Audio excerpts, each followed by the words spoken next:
আজকে আন্টির কাছ থেকে নকশি পিঠা বানানো শিখতেছি। আন্টি এই পিঠাটা অনেক ভালো বানাইতে পারে।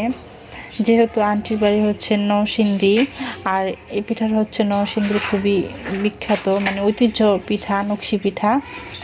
এর জন্য আন্টি নরসিংদীর হওয়াতে এই পিঠাটা খুবই সুন্দরভাবে বানাতে পারে।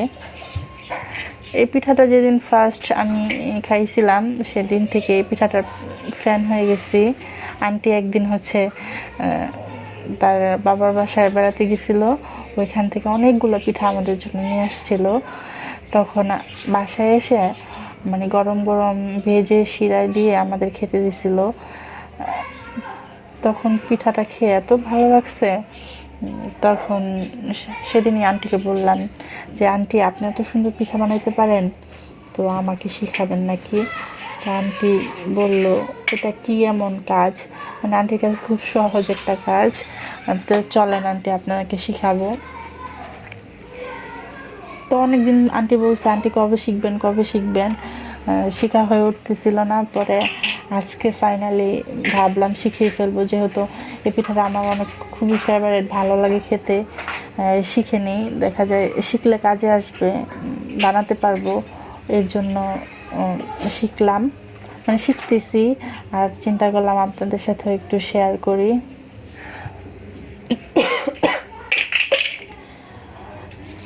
এই পিঠাটা বানাতে গিয়ে দেখলাম হচ্ছে এই পিঠাটা তেমন কিছু লাগে না বানাতে, যেমন চুড়ি, তারপর টুথপিক বা কাঠি, এইসব দিয়ে পিঠাটা তৈরি করা যায়। যারা ফার্স্ট টাইম এই পিঠাটা দেখবে তারা হয়তো ভাববে যে এত সুন্দর করে এটা কী দিয়ে বানাইছে, বাট মানে সরাসরি দেখলে বোঝা যায় যে এত সহজভাবে কি সুন্দরভাবে তৈরি করা যায়। কিন্তু যখন আমি বানাতে গেছি তখন আমারটা হইতেছিল না, কারণ হচ্ছে যতটা সহজ মনে হইতেছিল আসলে ততটা সহজ না। এটা হচ্ছে হাতের একটা কি বলে কাজ। যারা অনেক দিন ধরে এই পিঠাটা বানায় বা দেখে তারা খুব সহজেই পারবে, কিন্তু হঠাৎ করে যারা বানাতে যাইব আমার মনে হয় না পারবে, কারণ আমার মতো তাদের পিঠা চেহারা একটু সুন্দর হবে না। কিন্তু এখানে দেখতেছে আন্টি মানে একটার পর একটা বানাইতেছে। আর আমরা তো মানে আমি আর অনন্য হাঁ করে চেয়ে চেয়ে দেখতেছিলাম, কারণ ডিজাইনগুলো এত সুন্দর করে উঠাইতেছিল, তাও সুই দিয়ে বা টুথপিক দিয়ে। মানে আর আমরা পারতেছিলাম না, মানে ডিজাইনগুলো ফুটাতে পারতেছিলাম না, এই হচ্ছে আমাদের সমস্যা। কিন্তু তাও অনেক কষ্ট করে চেষ্টা করতেছিলাম, আর আন্টির এই পিঠা বানানোগুলো দেখতেছিলাম আর অবাকই হইতেছিলাম। মানে হাতের কাজ এত সুন্দর হয়, এত নিপুণ হয় যে সামনাসামনি না দেখলে একদমই বোঝা যাবে না। এই যে এত সুন্দর একটা পিঠা, মানে এক এক রকম ডিজাইন, ওনার মনে থেকে যা মন হইতেছে তাই বানাইতেছে। আর আমাদের অন্য এখানে একটা নিচে পছন্দ করে আন্টির বানানো পিঠা, ও হচ্ছে এই ডিজাইনের পিঠাটা বানাবে। তো আন্টি হচ্ছে ডিজাইনটা রেডি করে দিছে, এখন অনন্য হচ্ছে পিঠাটা বানাইতেছিল। যে আমার মতো অবস্থা হয়েছে, ওর পিঠাও সুন্দরভাবে ডিজাইনটা উঠতেছিল না, আর আন্টি যে দেখাই দিতেছিল এইভাবে। মানে হাতের একটা নিপুণ একটা কাজের যত সুন্দর হাত হবে, যত পাকা হাত হবে তত সুন্দর পিঠা হবে, মেন কথা যেটা। তো আন্টি আবার দেখাই দিল, ওই যে অনন্য আবার বানাইতেছে, আবার হইতেছিল না, আবার দেখাইতেছিল, এই হচ্ছে কাজ। তাও আমার চাইতে ও মোটামুটি ভালোই পারতেছিল, কিন্তু আমি হচ্ছে গাধা, পারতেছিলামই না।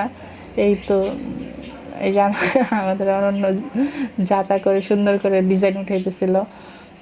কিন্তু ভাইরে ভাই, বিশ্বাস করেন আন্টি এত সুন্দর পিঠা বানাইতে পারে, মানে আমাদের এদিকে যারা ঢাকায় বা বিক্রমপুর এই এলাকায় থাকে তারা মানে এগুলো দেখলে বিশ্বাসই করতে পারবে না যে এগুলো হাতে এত সুন্দর করে বানানো যায়।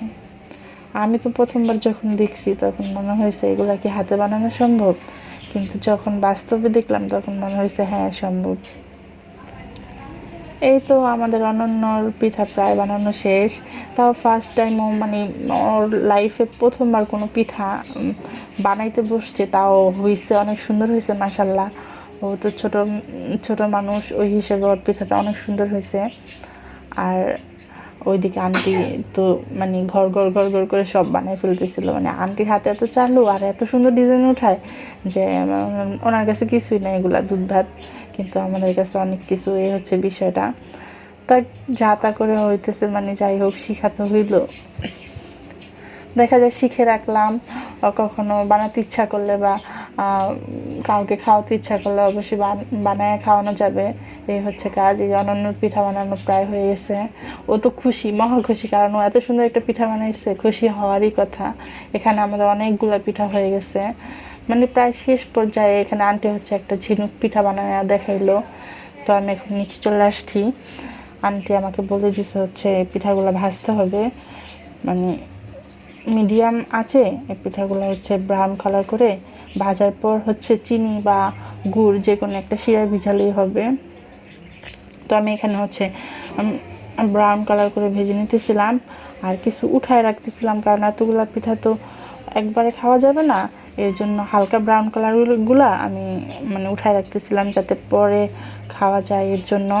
আর এখানে হচ্ছে এগুলা আমি ব্রাউন কালার করে ভেজে চিনি শিরায় এখন দিব, মানে এখন খাওয়ার জন্য কিছু দিব। এই হচ্ছে আমার পিঠা। আমি একটা দেখাচ্ছি যে কেমন করে ভাজতে হবে। এই যে ব্রাউন কালার করে ভেজে তারপরে চিনি শিরা বা গুড়ের শিরা যে যেটা পছন্দ করে ওইখানে দিয়ে কিছুক্ষণ 1 মিনিট বা 2 মিনিট রাখার পরে উঠে ফেললেই হবে। এখানে আমি ওখানে শিরা দিয়ে আরেকটা ভাজতে দিতেছিলাম। এই তো এইভাবে আমার পিঠাগুলো প্রায় মানে ভাজাও হয়ে যেতেছিলো, আবার অল্প অল্প করে চিনি শিরায় ভিজানো হয়ে যেতেছিলো। এই তো বিকেলবেলা আইলস্বামীর দিন দেখা যায় শুয়ে বসে না থাইকা একটা সুন্দর একটা জিনিস শিখলাম, মানে পিঠা বানানো শিখলাম, যেটা মানে খুবই টাফ ছিল, কিন্তু ফাইনালি আমাদের যতটুকু হয়েছে বানানো শিখছি। দেখা যায় কিছু না পারার চাইতে কিছু পারা তো অনেক ভালো। এর জন্য দেখা যায় অল্প হইলেও তো শেখা হইলো। এই তো আমি ভিজে নিলাম। এই হচ্ছে আমার পিঠা। আপনাদের ভালো লাগলে অবশ্যই আপনারা বানাবেন পিঠাটা।